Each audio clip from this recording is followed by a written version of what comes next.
Эсвэл эдэн жил ажил идэвхтэй хайж ийн гэх юм уу? Сайн минь үү? Намайг Мэгмар Сүрэнгийн Болормоо гэдэг. Сайн байна уу? Надыг нар үлзээсэн баяр гэдэг. Би шутисиг нэг механик инженерийн сургуулийг болохоор тээврийн удирдлага болон бизнес удирдлагаар хавсарсан мэргэжлэр төгссөн. Санхүү бизнесийн дээд сургуулийн нэгтгэл мэргэжлэр төгссөн.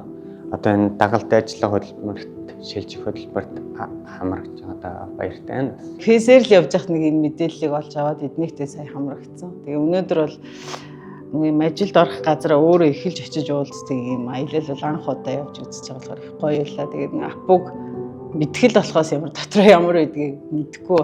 Бүтгэгдэхүүнийг аваад хэрэгжилжсэнээс бол яг ингээ яаж үйлдвэрлэл явагдах нь бол харж байгаагүй. Тэгээ өнөөдөр ингээд очиод танилцаад гоё үйлдвэр байд юм байна. Хүнсний томоохон үйлдвэрүүд ямар зэгцтэй гоё ажилтгийг харах бас их гоё байлаа. Одоо энэ ингээд чанах одоо процесс явагдах үед эндээс ингээд уур гардаг штэ тий.